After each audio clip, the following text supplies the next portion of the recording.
Hello everyone, welcome back to tech Pathshala. मैं हूं मुनाफ और आज हम डिस्कस करने वाले हैं how to become a good front end developer. Front end development field is one of the creative field, one of the tech field जो web development के अंदर आती है, जिसके थ्रू तुम यूआई डेवलप कर सकते हो। But what are the skills you should have to become a good front end developer, ये हम लोग इस वीडियो में डिस्कस करने वाले हैं। So let's get started. As a front end developer हमें ये पता है कि HTML, CSS एंड जावास्क्रिप्ट तो आनी चाहिए, ये बेसिक्स है। But to become a good front end developer क्या क्या स्किल्स, क्या क्या चीज़ें उसके अंदर हमें पता होनी चाहिए, वो हम यहाँ पे देखने वाले हैं। तो उसके पहले हम लोग अंडरस्टैंड करते हैं कि HTML, CSS एंड जावास्क्रिप्ट का इंडिविजुअली रोल क्या होता है फ्रंट एंड डेवलपमेंट के अंदर। सो जनरली हम लोग फ्रंट एंड डेवलप करते हैं, मीन्स क्या, एक वेबसाइट एंड वेब एप्लीकेशन का UI डेवलप कर रहे होते हैं। और इसके अंदर हम जनरली कंटेंट्स ऐड करते हैं, जैसे कि इमेज ऐड करते हैं, टेक्स्ट ऐड करते हैं, लिंक्स ऐड करते हैं। ये सब कंटेंट मिलके हमारा एक UI डेवलप होता है। तो ये जनरली हम लोग जितना भी कंटेंट ऐड कर रहे हैं ये HTML के जरिए ऐड कर रहे हैं। तो HTML is responsible for adding content in our website. Okay, so HTML का फुल फॉर्म है हाइपर टेक्स्ट मार्कअप लैंग्वेज, जो एक सिंपली मार्कअप लैंग्वेज है जिसके जरिए तुम कंटेंट ऐड कर सकते हो, like image, text and all. अब ये कंटेंट ऐड तो हो गया, बट ये इतना विजुअली अपीलिंग नहीं है। विजुअली बहुत ज़्यादा अच्छा दिखना चाहिए यूज़र्स को, तभी वो हमारी websites and web application use करेंगे। सो दैट्स वाई हम लोग CSS का यूज़ करते हैं, कास्केडिंग स्टाइल शीट। जनरली इसके अंदर बहुत सारे प्रॉपर्टीज़ होते हैं जो तुम्हारे डिफ़ॉल्ट कंटेंट को तुम चेंज कर सकते हो as per your custom design. जैसा भी तुमको विजुअली अपीलिंग करना है, उसका लेआउट चेंज करना है, उसमें स्पेसेस ऐड करना है, फॉन्ट फैमिली चेंज करना है, फॉन्ट रिलेटेड कोई भी चीज़ करना है, कोई भी स्टाइल्स परफॉर्म करना है, तुम स्टाइल शीट से कर सकते हो, CSS के थ्रू कर सकते हो। द नेक्स्ट थिंग, हमारी वेबसाइट जो है विजुअली अपीलिंग भी है, बहुत अच्छी दिख रही है, लेकिन यूज़र क्या करने वाला है हमारी वेबसाइट एंड वेब एप्लीकेशन के साथ, तो उसके साथ इंटरेक्ट करने वाला है, वो इंटरेक्टिविटी बिल्ड करने वाला है, कुछ फंक्शन परफॉर्म करने वाला है, जैसे कि बाय नाउ या फिर ऐड टू कार्ट या फिर लॉग इन करने वाला है। वो इंटरेक्ट करने वाला है हमारे UI के साथ। वो इंटरेक्शन हमें ऐड करना है, तो उसके लिए हमें चाहिए जावास्क्रिप्ट। अगर आप HTML, CSS, जावास्क्रिप्ट समझ लेते हो अच्छे से, तो एक स्ट्रॉन्ग फाउंडेशन बन जाता है फॉर फ्रंट एंड डेवलपमेंट, जिसमें HTML में तुमको सारे टैग्स पता होने चाहिए, जैसे टेबल टैग से लेके इमेज टैग से, जो एक रेगुलर बेसिस पे वेबसाइट्स में यूज़ होने वाले हैं। इवन HTML5 के अंदर क्या क्या फीचर्स आए वो भी हमको पता होने चाहिए।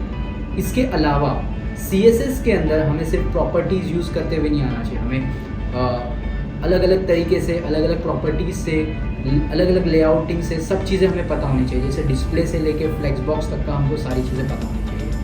इवन ग्रिड भी एक लेवल पे हमें पता होना चाहिए, ग्रिड और फ्लेक्स में भी डिफरेंस हमें पता होना चाहिए। जनरली CSS के अंदर हमें आ जाता है कि इम्पॉर्टेंट ये हो जाता है कि लेआउटिंग पता हो और स्पेसिंग देना हमको पता हो कि स्पेस कैसे देते हैं, बॉक्स मॉडल प्रॉपर्टीज़ क्या होते हैं, एंड इसके अलावा फॉन्ट रिलेटेड प्रॉपर्टीज़ हमारे लिए इंपॉर्टेंट हो जाते हैं, इमेजेस, पोजीशन प्रॉपर्टी। ये तो बेस है, ये तो बेसिक्स है। बट इसके अलावा जो बहुत इंपॉर्टेंट हो जाता है in front end, that is a responsive website. तुम्हें रिस्पॉन्सिव वेबसाइट बनाने के लिए मीडिया क्वेरी तुम्हें आना चाहिए। मीडिया क्वेरी के अलावा अगर तुम एक एडवांस लेवल तक का CSS को लेके जाना चाहते हो, तो बेसिक लेवल एनिमेशन से एक एडवांस लेवल एनिमेशन तक का भी आना चाहिए। But for a better front end developer basic HTML पता हो गया, CSS के अंदर हमें ये लेआउटिंग, स्पेसिंग, ये सब चीज़ें पता हो गई, हमारा UI डेवलपमेंट अच्छा होगा। हम लोग जो हमें एक स्किल अक्वायर करनी है वो पिक्सल परफेक्ट डिज़ाइन की तरफ जाना है। कि एक UI हमें ग्राफिक डिज़ाइनर ने, UI UX डिज़ाइनर ने हमें प्रोवाइड किया है, वो डिज़ाइन जो है एकदम पिक्सल परफेक्ट हमें कैसे बनाना है, वो स्किल हमें अक्वायर करना है। तो इसके लिए चाहिए कि हम लोग multiple website, multiple web application हमें बना के देखना है यूजिंग HTML, CSS। जब तक का जैसी डिज़ाइन है वैसे के वैसी हमारे HTML, CSS से बन नहीं रही है। तो फर्स्ट स्किल जो मैंने बताया कि HTML, CSS, जावास्क्रिप्ट का एक अच्छा फाउंडेशन हमें पता होना चाहिए, जिसमें से मैंने HTML, CSS के बारे में बात किया।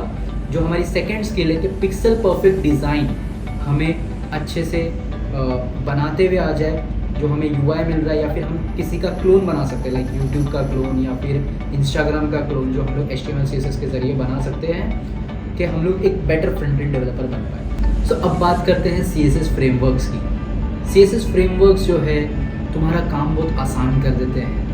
हमने CSS पे मास्टरी कर ली, जो बहुत इंपॉर्टेंट है। डायरेक्टली कभी भी हम CSS फ्रेमवर्क के लिए नहीं जाना चाहिए। हमें बेसिक लेआउटिंग कैसे होता है, स्पेसिंग कैसे ऐड करते हैं, पिक्सल परफेक्ट डिज़ाइन, रिस्पॉन्सिव कैसे करते हैं, ये हमें पहले पता होने चाहिए। उसके बाद हम CSS फ्रेमवर्क के लिए जाना चाहिए। CSS फ्रेमवर्क्स में आता है बूटस्ट्रैप, टेलविंड, ऐसे बहुत सारे CSS के फ्रेमवर्क्स मार्केट में अवेलेबल है, बट दिस टू बहुत ज़्यादा पॉपुलर है। इसमें से तुम एक को एक्सप्लोर कर सकते हो अच्छे से। ओके, सो ये फ्रेमवर्क हमें पता होनी चाहिए, जो हमारे को पहले से प्री बिल्ड बहुत सारे क्लासेस प्रोवाइड करते हैं, जिसमें जैसे कि हम लोग को बटन चाहिए, बटन का एक सिमिलर पैटर्न होता है कोड लिखने का, CSS लिखने का, तो पहले से हमें मिल जाता है CSS फ्रेमवर्क्स के अंदर, जैसे कि बूटस्ट्रैप एंड टेलविंड के अंदर। जैसे लेआउटिंग करने का भी एक पहले से पैटर्न होता है, हमें पहले से कॉलम्स बनाने होते हैं। कॉलम्स के बाद हम लोग डिवाइड करते हैं कि इसका 6 कॉलम, इसका 6 कॉलम, तो ये चीज़ें भी हमको CSS फ्रेमवर्क के अंदर मिल जाती है पहले से प्री बिल्ट। तो हमें ये सब चीज़ें वापस से बेस से बनाने की ज़रूरत नहीं। जैसे CSS रीसेटिंग होती है, जो हमें मैनुअली करनी पड़ती है HTML CSS के अंदर, तुम्हें इसमें डायरेक्टली तुम उसका रीयूज़ कर सकते हो। कंटेनर क्लास, ये सब चीज़ें हमको मिल जाती है। तो बेसिकली CSS फ्रेमवर्क तुम्हारा काम आसान करती है। बहुत सारा जो CSS रिपीटेडली तुम पैटर्न वाइज तुम बनाते हो, वो पहले से बना हुआ मिलेगा। उसके ऊपर जो कस्टमाइजेशन करना है, उसके लिए सिर्फ CSS हमको लिखना पड़ेगा, बाकी सब हमको पहले से मिल जाएगा। So after learning HTML CSS you can explore CSS frameworks like Bootstrap and Tailwind. So अब बात करते हैं जावास्क्रिप्ट की, one of the most important topic in front end development, जिससे हम लोग UI डेवलपमेंट के अंदर फंक्शनैलिटी ऐड करते हैं। So JavaScript is a programming language, one of the interpreted programming language, जो फ्रंट एंड में काफ़ी ज़्यादा इंपॉर्टेंट होता है। चाहे तुम React.js कर रहे हो, एंगुलर, कोई भी फ्रंट एंड का फ्रेमवर्क उठा लो, लाइब्रेरी उठा लो, वो जावास्क्रिप्ट से ही बनी होगी, और उसमें मोस्ट ऑफ द टाइम तुम जावास्क्रिप्ट ही कर रहे रहोगे। सो जावास्क्रिप्ट के अंदर हमें क्या क्या चीज़ें आनी चाहिए, और जावास्क्रिप्ट का रोल तो हमें ऑलरेडी क्लियर है, बट जावास्क्रिप्ट में आना क्या क्या चाहिए। तो जावास्क्रिप्ट में हमें स्टार्ट करना चाहिए Vanilla.js से, जिसमें हम लोग वेरिएबल बनाना, फंक्शन, लूप, बेसिक फंडामेंटल हमें पता चल जाने चाहिए कि ये सब होते क्या है। इसके ज़रिए हमें DOM मैनिपुलेशन करते हुए आना चाहिए। DOM मैनिपुलेशन है क्या? जनरली हम लोग ने एक UI बनाया HTML CSS के ज़रिए, अब हमें वो डायनामिकली चेंज करना है यूजिंग कोडिंग। कोड के ज़रिए हमें वो चेंज करना है। जैसे काउंटर हो गया, बटन के क्लिक पे हमारा काउंट बदलते हुए दिखना चाहिए, बट HTML में तो हम लोग ने 0 ही लिखा हुआ है। वो चेंज कैसे होगा? वो चेंज होगा जावास्क्रिप्ट के ज़रिए। सो जावास्क्रिप्ट में हमें DOM मैनिपुलेशन सीखना चाहिए, जिसके ज़रिए हम लोग HTML में चेंज करते हुए आना चाहिए, स्टाइल CSS में चेंज करते हुए आना चाहिए। इसके बाद हम लोग जाएंगे ES6 के ऊपर। अब ES6 क्या है?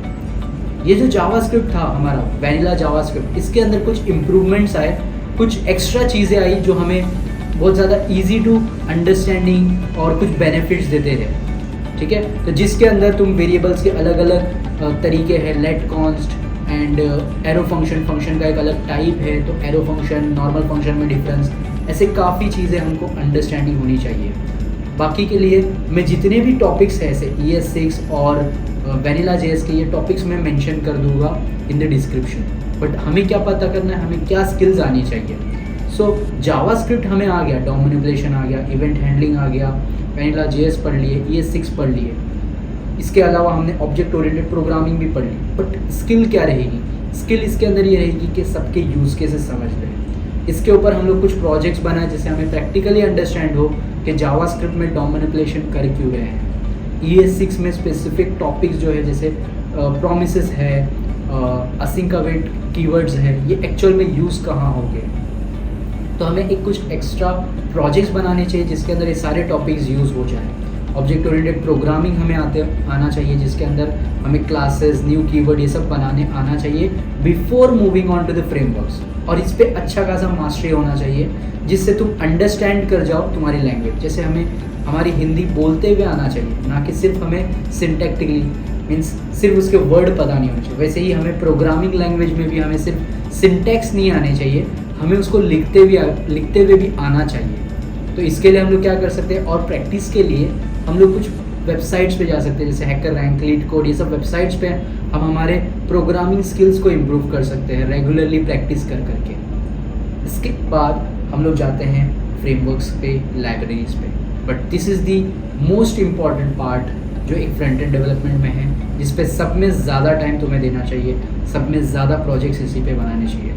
So you can make specific project on CLI based, जिससे तुम वैनिला JS पे प्रोजेक्ट बना सकते हो। फिर एक DOM मैनिपुलेशन के लिए तुम एक प्रोजेक्ट बना सकते हो, जैसे काउंटर एट्सेट्रा। इसके बाद हम लोग जा सकते हैं ES6 के ऊपर। ES6 को यूज़ करके हम लोग कुछ बिल्ड कर सकते हैं, कुछ अंडरस्टैंडिंग के लिए हम लोग सारे ES6 के फीचर्स को यूज़ कर सकते हैं। इसके बाद ये सब नॉलेज हमारा जो है सिंटैक्टिकली नॉलेज है, प्रैक्टिकल नॉलेज है, इससे हम लोग हमारी प्रॉब्लम सॉल्विंग स्किल्स को इम्प्रूव करेंगे। सो अब आते हैं जावास्क्रिप्ट के फ्रंट एंड फ्रेमवर्क्स के ऊपर, जो हमें आना ही चाहिए। राइट नाउ मार्केट में डिमांड सिर्फ HTML CSS जावास्क्रिप्ट का नहीं है, उसका डिमांड है जिनको जावास्क्रिप्ट के फ्रेमवर्क्स भी आते हो, लाइब्रेरीज भी आते हो, लाइक रिएक्ट, व्यू और Angular. This 3 are most popular. जो रिएक्ट JS एक लाइब्रेरी कही जाती है, एंगुलर एक फ्रेमवर्क कहा जाता है, वो एक अलग टॉपिक है। बट हमें इसमें आना क्या चाहिए और ये है क्या, क्यों हम लोग फ्रेमवर्क और लाइब्रेरी के लिए ऑप्ट कर रहे हैं rather than HTML CSS JavaScript. So generally JavaScript के फ्रेमवर्क जो है तुम्हारा काम जो है बहुत ही अच्छा इम्प्रूव कर देते हैं, जैसे कि तुम इसमें कंपोनेंट्स बना सकते हो, तो रीयूजेबिलिटी आ जाती है। इसके अलावा भी परफॉर्मेंस ऑप्टिमाइजेशन के लिए बहुत सारी चीज़ें मिल जाती है। जैसे रिएक्ट JS का अगर एग्जांपल ले तो इसमें कंपोनेंट बेस्ड फ्रेमवर्क है, जिसके ज़रिए तुम इसमें कंपोनेंट्स बना सकते हो, रीयूजेबिलिटी ला सकते हो तुम्हारे UI के अंदर। एक टाइम बटन बना के रख दिए हो, मल्टीपल टाइम जहाँ सेम बटन यूज़ होने वाला है वहाँ तुम उसको रीयूज़ कर सकते हो। इसके अलावा इसके अंदर वर्चुअल DOM भी मिलता है, जिसके वजह से तुम्हारा परफॉर्मेंस जो होता है वो ऑप्टिमाइज़ होता है, तुम्हारा पूरा UI अपडेट नहीं होता है। तो ये बेसिक लेवल पे मैं चीज़ें बता रहा हूँ कि क्यों तुम्हें फ्रेमवर्क और लाइब्रेरी ऑप्ट करनी चाहिए। और जो फ्रेमवर्क और लाइब्रेरी होती है, इससे यूज़र्स बेनिफिट कम होते हैं और हम लोग का एज अ डेवलपर हम लोग का बेनिफिट ज़्यादा होता है। जैसे रीयूजेबिलिटी नहीं होगी HTML CSS जावास्क्रिप्ट से, तो भी UI बन रहा है, तो एज ए यूज़र कुछ ज़्यादा इम्पैक्ट नहीं हो रहा है। बट वेर एज डेवलपमेंट में बहुत ज़्यादा इम्पैक्ट हो रहा है, क्योंकि हमें बहुत टाइम लग रहा है डेवलप करने के लिए। वेर एज रीयूजेबिलिटी रहती तो मैं वही एक कंपोनेंट को मल्टीपल टाइम रीयूज़ कर लेता और ईजीली डेवलप कर लेता। इसके अंदर बहुत सारे फीचर्स होते हैं जो हर फ्रेमवर्क बहुत सारे वेरी होते हैं। अगर तुम रिएक्ट JS सीख रहे हो तो तुम्हें एक लाइब्रेरी और आनी चाहिए, that is a must, that is a Redux, जो तुम्हारे स्किल में ऐड होनी चाहिए। रिडक्स बेसिकली एक ग्लोबल स्टेट मैनेजमेंट है। जैसे कि रिएक्ट के अंदर एक स्टेट होता है जिसमें जो भी डेटा अपडेट करोगे वो स्टेट में अपडेट करोगे, जिसके ज़रिए हमारा जो UI है अपडेट होता है। So React also develop single page application, जिसमें एक ही पेज होता है index.html, जिसके ज़रिए तुम्हें कोई भी रिफ्रेशमेंट नहीं दिखता है, वापस से सर्वर से कोई पेज लाता हुआ दिखता नहीं है। तो मोस्टली आज जितने भी एप्लीकेशन देखोगे, Gmail, Netflix, ये सब के सब एक सिंगल पेज एप्लीकेशन होते हैं। इसमें तुम्हें रिडक्स बहुत इंपॉर्टेंट हो जाता है। Redux is nowadays a mandatory skill जो तुम्हें पता ही होना चाहिए, जो एक ग्लोबल स्टेट मैनेजमेंट के लिए हेल्प करता है। सो एज ऑफ नाउ हम लोग ने फ्रंट एंड डेवलपमेंट के स्किल के बारे में बात किया कि HTML क्यों पता होना चाहिए, CSS में हमें क्या क्या चीज़ें पता होनी चाहिए, जावास्क्रिप्ट में भी हमें क्या क्या चीज़ें होनी चाहिए, हमारे अंदर स्किल्स होनी चाहिए। वैसे ही रिएक्ट, रिडक्स अगर हम पढ़ते हैं, फ्रेमवर्क्स पढ़ते हैं, लाइब्रेरीज पढ़ते हैं, एक मस्ट है for better front end development. इसके अलावा भी कुछ स्किल्स होते हैं जो तुम्हारे अंदर होनी चाहिए, जैसे कि debugging skills, one of the most important skill. Debugging तुम कैसे कैसे कर सकते हो, जैसे कि अगर सिंटैक्टिकल बग आ रहा है तो तुम डायरेक्टली उसको सॉल्व कर सकते हो। लॉजिकल बग आ रहा है तो लॉजिकल बग ढूंढने के लिए VS कोड में डिबगिंग टूल होता है, वो पता होना चाहिए। इसके अलावा फ्रंट एंड पे भी हमें एक डिबगर कीवर्ड मिलता है, जावास्क्रिप्ट के ज़रिए तुम उसको ऐड कर सकते हो। तो इसके ज़रिए जो तुम्हारा डेवलपमेंट टूल है, ब्राउज़र के अंदर हमारे पास एक डेवलपमेंट टूल आता है, ये भी हमें पता होना चाहिए। और ब्राउज़र डेवलपमेंट टूल के अंदर हमें क्या क्या चीज़ें प्रोवाइड करता है, one of the thing is debugging. तो हम लोग उसमें डिबगिंग करके देख सकते हैं कि लॉजिकल बग है क्या। हम लोग स्टेप बाय स्टेप हम लोग देख सकते हैं कि क्या क्या वैल्यूज़ आ रही है, कैसे वैल्यूज़ चेंज हो रही है, एटसेट्रा। अगर हम लोग ब्राउज़र टूल की बात कर रहे हैं तो browser tool is also a must for any front end developer, चाहे वो रिएक्ट हो, व्यू हो या फिर सिंपल HTML CSS जावास्क्रिप्ट से ही क्यों ना कर रहा हो। इसके अंदर हमको बहुत सारे टूल्स मिल जाते हैं, जैसे कि एलिमेंट, तुम HTML CSS एक जगह पे देख सकते हो, वो पेज का तुम होवर भी कर सकते हो किसी भी चीज़ पे और देख सकते हो कि इसका HTML क्या है और इसका CSS क्या है। और उसमें चेंजेस भी कर सकते हो कि रियल टाइम क्या दिख के आ रहा है ये चेंज करने पे, वो हम देख सकते हैं। इसके अलावा तुम्हें वहीं पे जावास्क्रिप्ट रन करके देखना है, या फिर तुमने जावास्क्रिप्ट में कुछ डेटा लिखा है लेकिन उधर विजिबल नहीं हो रहा है, तुम्हें उधर देखना है, तो इसके लिए मिल जाता है हमारे पास कंसोल के अलावा हमारे पास आ जाता है network. So one of the skill जो API इंटीग्रेशन आती है हमारे पास, कि हमें फ्रंट एंड से बैक एंड को कनेक्ट करते हुए आना चाहिए। कनेक्ट इन द सेंस कि फ्रंट एंड एक इंडिविजुअल पार्ट है, हमें कोई भी डेटा चाहिए सर्वर से, तो हम लोग एक नेटवर्क कॉल करेंगे, किसको? सर्वर को, that is a back and, जिसके ज़रिए हमको डेटा मिलेगा। तो ये भी हमें पता होना चाहिए कि HTTP रिक्वेस्ट कैसे कर सकते हैं हम लोग फ्रंट एंड डेवलपमेंट के अंदर। और ये जो नेटवर्क कॉल होता है, ये नेटवर्क कॉल हमें ये डेवलपमेंट टूल के अंदर दिख जाता है कि जो हम लोग नेटवर्क कॉल कर रहे हैं वो लाइन बाय लाइन हमको ये दिखने मिल जाता है। नेटवर्क टूल के अलावा तुम फ्रंट एंड के अंदर तुम्हें लोकली डेटा स्टोर करने के लिए आना चाहिए, जैसे कि local storage, session storage. Local storage, session storage में डिफरेंस क्या है, कुकीज़ क्या होते हैं, ये सब भी हमें पता होने चाहिए, और प्लस इनको यूज़ करते हुए आने चाहिए। इसके अलावा भी बहुत सारे ब्राउज़र टूल के अंदर चीज़ें होती है, but these are the must के डिबगिंग टूल्स हमें पता होनी चाहिए, ब्राउज़र टूल हमें पता होना चाहिए, एंड प्लस API इंटीग्रेशन हमको करते हुए आना चाहिए as a front end developer. So front end development में बहुत सारी चीज़ें हैं, मैंने कुछ इंपॉर्टेंट स्किल्स को कवर किया, but there is a last thing but not least, that is git. Every developer जो भी डेवलपमेंट में जाता है या फिर डेवलपमेंट में है, मैं उनको बोलता हूँ कि वर्जन कंट्रोल तुम्हें पता होना ही चाहिए। Git is one of the version control जिसके ज़रिए तुम तुम्हारे कोड को ट्रैक कर सकते हो, मैनेज कर सकते हो ईजीली, क्योंकि तुम अकेले सोलो डेवलपमेंट तो करने वाले नहीं हो, तुम्हारे साथ एक टीम होगी ही। अगर बड़ा प्रोजेक्ट है तो बड़ी टीम होगी।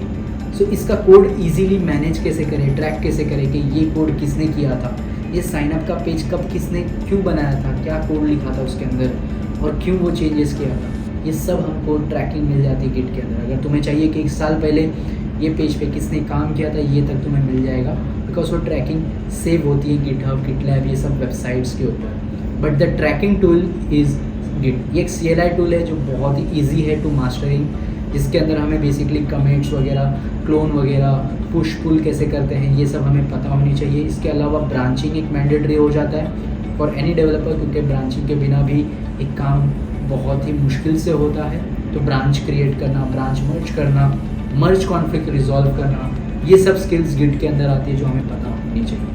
सो जनरली एक अच्छा फ्रंट एंड डेवलपर बनने के लिए हमें HTML CSS आना चाहिए। CSS के अंदर बहुत सारी चीज़ें हैं, और पिक्सल परफेक्ट डिज़ाइन बनाते हुए आना चाहिए। जावास्क्रिप्ट में भी बहुत सारी चीज़ें हैं, लेकिन ब्रेक डाउन करके हमें उसे पढ़ना चाहिए, प्रैक्टिकली हमें उसको इम्प्लीमेंट करके देखना चाहिए, एंड इसके अंदर हमारी problem solving skill, logical thinking skill हमें इम्प्रूव करनी चाहिए। इसके बाद हम लोग जाएंगे कि CSS फ्रेमवर्क सीखे या फिर जावास्क्रिप्ट के फ्रेमवर्क सीखे, लाइक रिएक्ट, और जावास्क्रिप्ट के libraries like Redux and all, angular framework, ये सब हमें पता होनी चाहिए। जिसमें से एक भी पता होगा तो भी बेटर है, लेकिन हमें एक अंडरस्टैंडिंग, एक अच्छा कोर स्ट्रॉन्ग नॉलेज होना चाहिए ऑफ जावास्क्रिप्ट एंड जावास्क्रिप्ट के लाइब्रेरीज और फ्रेमवर्क्स का।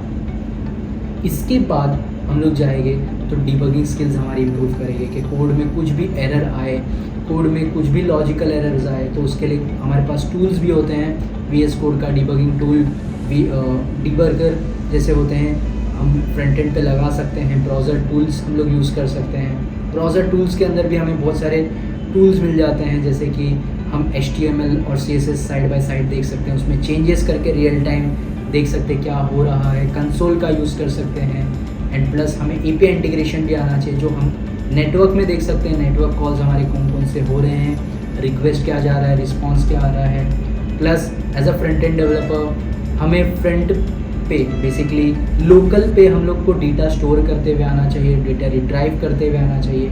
कुछ डेटा होता है जो हम लोग सर्वर से बार बार रिट्राइव नहीं कर सकते, हम लोग को लोकली स्टोर करना पड़ता है। इसके लिए हमारे पास local storage, cookies and session storage होता है। तीनों में डिफरेंस क्या होता है ये भी हमें पता होना चाहिए, और ये यूज़ करते हुए भी आना चाहिए। इसके बाद हम लोग जाएंगे अच्छा फ्रंट एंड डेवलपमेंट के लिए हम लोग बहुत सारे चीज़ें एक्सप्लोर कर सकते हैं कि लाइक फ्रंट एंड में ऑप्टिमाइजेशन कैसे लेके आए, परफॉर्मेंस ऑप्टिमाइजेशन कैसे लेके आए, कि लाइक HTML CSS जावास्क्रिप्ट से हम लोग ने एक वेबसाइट तो बना दी है, बट इसमें हम लोग को डेवलपमेंट तो हम लोग ने कर दी है, बट ये लोड बहुत स्लोली हो रहा है। तो इसमें परफॉर्मेंस ऑप्टिमाइजेशन कैसे लेके आए, इमेजेस को ऑप्टिमाइज़ कर सकते हैं, जावास्क्रिप्ट को CSS को मिनीफाई कर सकते हैं। तो those are the skills, performance optimization के लिए हम लोग जा सकते हैं। तो दोज आर दी स्किल्स जो हमें as a front end developer होनी चाहिए to become a good front end developer. So video अच्छी लगी है तो लाइक कीजिए, शेयर कीजिए, कमेंट कीजिए और सब्सक्राइब करना ना भूलें। मिलते हैं नेक्स्ट वीडियो में। Till then good bye.